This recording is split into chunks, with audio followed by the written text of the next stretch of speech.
I guess I've just got a few slides here which are research-based. I used to be a research analyst in a former life, and I've got a few charts that I'd like to show you. Because I'm a journalist, I get most of my information from the PR industry. And we've got here, it's a study by the editorial PR network, which some of you may have seen, but it's quite an extensive study on media and attitudes within newsrooms. They've interviewed 750 journalists around the world. And I just like to, can you see that clearly? You can, good. I'd just like to run through a couple of things. The thing that stood out for me on this slide, it was obviously the printed media will shrink. There's quite a high expectation that printed media will shrink. Online media are still far from profitable business models. The total number of media will shrink.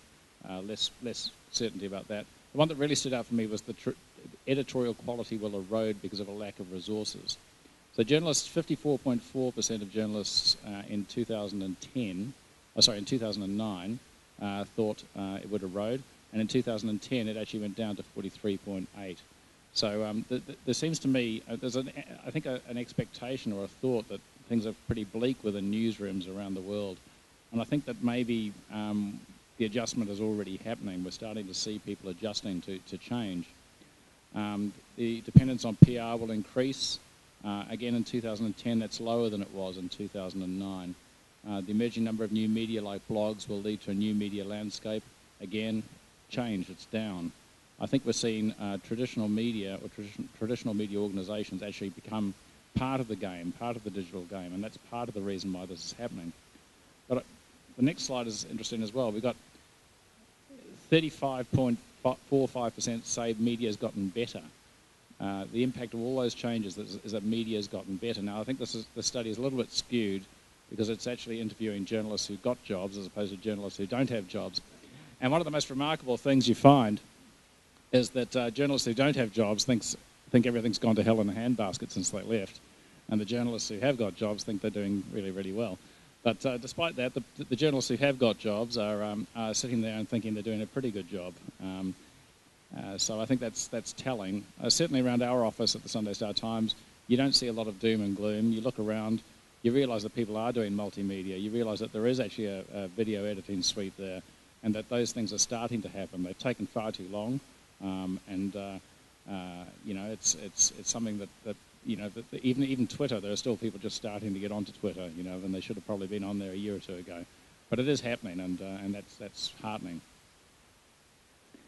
How much of your online content is new? So this is quite an important one. I mean, it used to be the case that you used to work in print, and then that content would go up online. And so you can see here we've got 0 to 20%, 19%, 21 to 40, 13%. 100% we only publish online, 18%. It's quite an even spread, really. At Fairfax, we've moved quite strongly towards a bureau system.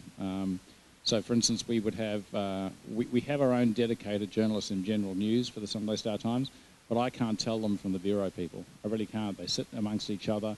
They tend to work across from the bureau online. Somebody could be filing for the Press, somebody could be filing for the Dominion from Auckland. It's really hard to tell from any one moment to the next. And that requires a lot of coordination. And when it was first introduced, I don't think it was working very well. I think it's really starting to kick in now. There's some real sense that we're beginning to get a sense. We're having people in the right places who understand how how stories should be placed between different newspapers and online, and the approach to printing online first and providing depth in newspapers. Once upon a time, that was the job of the Saturday and Sunday papers to provide the depth. Now it's the job of all the papers to provide the depth, because the breaking news tends to happen online. So I think there's a real feeling that we're getting our heads around how stuff has to be delivered, and the different kinds of news stories that have to be delivered, and when they have to be delivered, and which outlets they have to go to. Your publishing group media is considering online business models or tools. What have we got? Flat rate paywalls, pay per document, content especially for mobile devices, free access to online tools, membership portals, and paid content for ebook readers such as the iPad. This study was done in the middle of 2010. So it's probably not quite, it should be repeated again shortly, but it's probably not quite up to date with new devices like the iPad. But I think from my point of view, I have to say that I believe that the iPad is terrific. Applications aren't. I do not believe that I think applications, specific reading applications, will become the new CDs. What I want to try and do is explain how we create communities of interest. And I think what you're trying to do for your clients too is create a community of interest. Connect up with those stakeholders, get the message across. And I'll try and explain how we build those communities up and drive them along. In a way, what we try and do is create a fan club, and we use social media to do that. Because social media, if anything else, is mostly about social groups, using social media to do it. And for us, that means using news and opinion to do it, and it's mostly about sharing stuff. You'll find one thing that people have in common when they use social media is that they're often sharing stuff. And we use it to interact with our audience. The other thing is we look for community leaders, and we try and create them, and we try and become them. And when you talk about influencers earlier, I'm guessing that you're always looking for community leaders in your particular area so that you can influence them. But the thing is, you have to find out who they are. We use a combination of social media, blogs, Twitter, Facebook, LinkedIn. It's often quite important for, particularly in the business community, for business stories. And we use Twitter and Facebook and LinkedIn to amplify what we do. And I'll try and explain how we do that in a second. We also use it to drive traffic, to get people to come back to our site.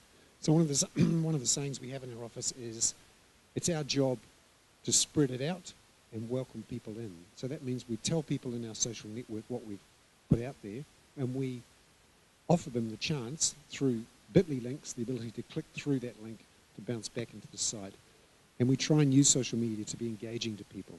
We try and create a vibe about what we're doing so that people will come back to us regularly. Quick question to Rob, actually. How would you feel about stuff.co.nz charging for content? Because I read a story today about the Financial Times in the UK, and they're still fending off anyone trying to stop them charging for content. They've got 210,000 subscribers to their I think it's service, which is £250 a year, compared to the 400,000 people that buy the paper each day. It now contributes to 40% of the Financial Times' income. So it's definitely a great revenue stream for them. Yeah, how do you feel about Stuff doing an MBR? I know it's a much broader type of content. I actually think FT's having a battle with Apple. They don't want to be separated from their own subscribers. They want to have a direct relationship with the subscribers, and Apple is becoming a bit of a threat in that regard. So there's a specific issue there. But how would I feel about it? I'd like to know it was going to work, and I'm not convinced about that.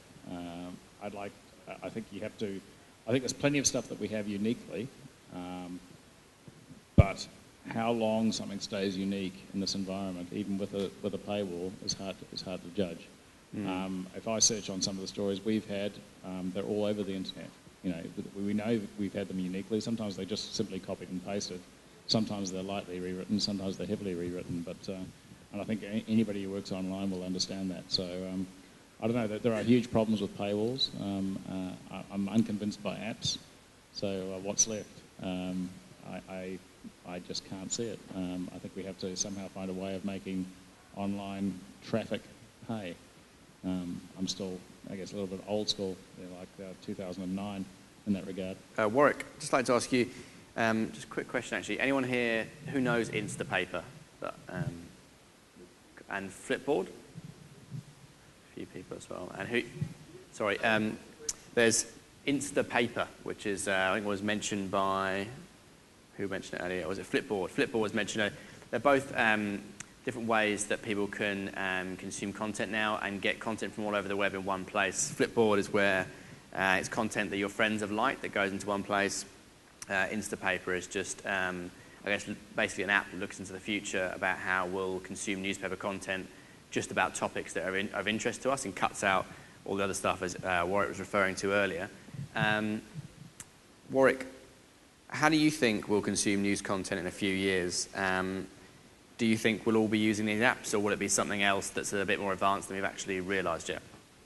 Hey, look, I don't think anybody likes Apple taking 33% of everything that goes through the App Store. and they have done $1 billion in music downloads. So they have made downloads pay, when in fact prior to that, of course, Napster was free, and people thought there would never be a pay market. So they've created this next wave of acceptance, and really that's what it's about. The next real big wave is we don't have the time to monitor all of the feeds now, so you obviously sign up for the ones that are really relevant, but the big growth engine is now in these referral and aggregator engines where you say, I'm kind of interested in all of these things, and somebody else, some other search engine will take all those things and group them together and give you a group feed of the things that are relevant to you. That's what Flipboard is. You have it set up to have your LinkedIn feed, your Facebook page, your Twitter feeds, kind of, and all the other popular things. So it's still about relevance and consumption. So there'll be new technology in that area. Thanks very much.